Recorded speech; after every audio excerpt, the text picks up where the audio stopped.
This morning on DC News Now, starting the week with the scorcher. Temperatures likely reaching 90 degrees in some parts of the DMV today. Standing firm. A lot of us feel like caged animals. Pro-Palestine protesters entering their 5th day camping on George Washington University's campus. A DC News Now exclusive. We're breaking down how millions of taxpayer dollars are being used to help DC crime victims. The end of the road, the Capitals looking ahead to next season after a tough sweep in the playoffs. Donald's had a few tough days lately. You might call it stormy weather. And President Biden poking fun at his political rival at the White House Correspondents' Dinner. You're watching the station covering all of the DMV. This is DC News Now. All right, good morning. It's a beautiful morning. We're overlooking, oh, that's Gaithersburg. Is that what, at Rio? Yeah, it looks like Rio. What's Rio? Rio is just a community area in Gaithersburg. They have restaurants. Okay. Oh, yeah, I've been there. Oh, you have? Yeah, you can get on the little ducks and you can ride on the boats. You can like eat on the water? Yes, yeah. Oh, there's nice. a dock where you can eat. They have Uncle Julio's too, where you Looks can nice. Yeah, all those nice restaurants. Yeah. Makes me want to go. Take a stroll. A stroll. Could be a good day to do it too. Yeah, I know. You know? Well, before the sun comes up, because it does get hot. Yeah. But I like it though. I'm not going to complain. Good morning. Thank you for joining us on DC News Now. I'm Shanika Grimshaw in for Tanaya Wright. Yeah, good morning to you. I'm Corey James, meteorologist Shaki Lear. Also standing by this morning with a look at the forecast. If you plan to go out to Rio and enjoy some of the weather out there, guys, do it earlier than later. Yeah, exactly. Especially if you are trying to head out, maybe going for your early morning walk or run. Yes, get that done earlier rather than later. And if you are going to be out later, definitely want to make sure that you are taking those water breaks. Those current temperatures, those are into the 50s and 60s. Currently 63 in DC. We're 54 over towards Manassas, lower 60s over towards Hagerstown, 60 right now in Fredericksburg. We are all clear all across our area on satellite and radar. Back out towards the west, seeing some active weather back over towards parts of the Midwest, and that active weather will be moving in its way into our area as we get towards later in the day tomorrow. Today we are dry, but it's going to be a hot one. High temperatures, upper 80s to lower 90s. Going with a high of 90 in DC, upper 80s, Hagerstown, likely low 90s down towards Fredericksburg. But last time we've reached the 90s, we have to go back to September 8th of last year, where we saw a high of 93 degrees in DC, and that's over 230 days ago. We're talking about 234 days ago to the day, again, that we've seen those temperatures reach well into the 90s. So again, make sure that you are taking those precautions if you are heading out later on this afternoon. More weather with that 7-day coming up in just a few minutes. Looking at the roadways, you are looking good out there along 395 heading northbound. That is over the 14th Street Bridge. No worries, but we do have a crash though. 695 heading inbound right near the 11th Street Bridge. Now that is in Southeast. We also are seeing a report of a pedestrian struck. That is off of Riggs Road, so expect some delays. That's out of Prince George's County there. Do beware of that incident there. That's Riggs Road and Adelphi. We have a closure along Loudoun County Parkway and 267 because of an earlier crash.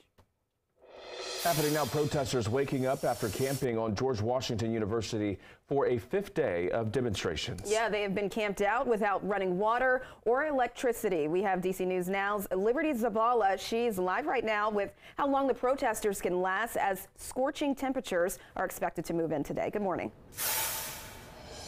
Good morning, Shanika, and that is the big question, right? How long can these protesters keep up their fight under these conditions, especially as the temperatures are expected to reach into the upper 80s and 90s? And you can see their tents here behind me. There are several gazebos as well. Now, these protesters here are right along the campus lawn here, and this protest is getting heated for a number of reasons.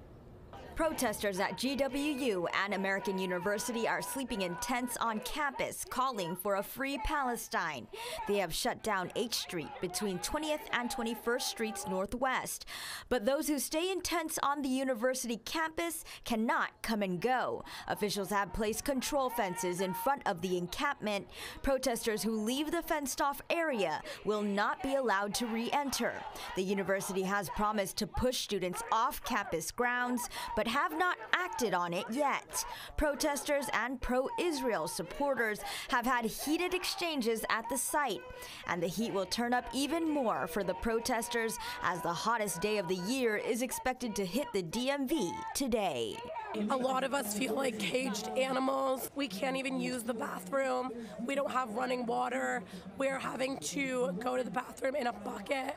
It's disheartening to see college students call for the death of, call for the elimination of a Jewish state.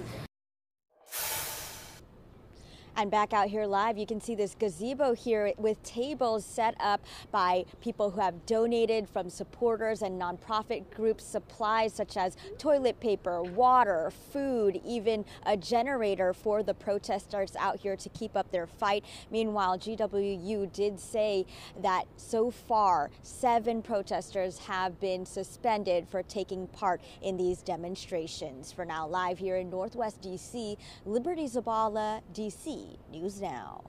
Liberty, thank you. Time right now is 6:05. A Jewish temple in North Potomac, Maryland says its sign supporting Israel was vandalized. Yeah, the sign reading "We Stand with Israel" was defaced with red spray paint. You can see a picture right there on your screen. Temple Beth Ami says vandals crossed out Israel, attempting to replace it with Palestine. In a social media post, the temple says they value free speech and debate, but vandalism is neither of those. The temple says they will replace the flag and continue to voice their commitment to Zionism and Israel. And meanwhile, World Central Kitchen is resuming operations in Gaza. This comes nearly a month after 7 of their workers were killed in an Israeli strike. The organization is demanding an international investigation into the strike. WCK says they're working to alleviate the dire humanitarian situation in the Palestinian territory. They're prepared to send in nearly 8 million meals into the territory and operate around 70 community kitchens. Every time the media lies, every time the media lies, a journalist in Gaza dies. The sounds of pro-Palestinian supporters outside of the annual White House Correspondents' Dinner on Saturday night. To get inside, many guests walked past hundreds of protesters outraged over the humanitarian crisis in Gaza. Demonstrators condemned President Joe Biden for support of Israel's military campaign and Western news outlets for what they see as a flawed coverage of the conflict. And President Joe Biden speaking again with Israeli Prime Minister Benjamin Netanyahu over the weekend. They discussed negotiations with Hamas for a ceasefire in exchange for freeing some Israeli hostages. Biden reiterated his opposition to Israel's planned invasion of the city of Rafah. Now, over half of Gaza's population is sheltering there. Israeli and Hamas representatives are expected to meet in Egypt this week for negotiations, and Egyptian officials say Israel is open to discussing a permanent ceasefire in Gaza as part of the second phase of a deal. However, Israel has refused to end the war until it defeats Hamas.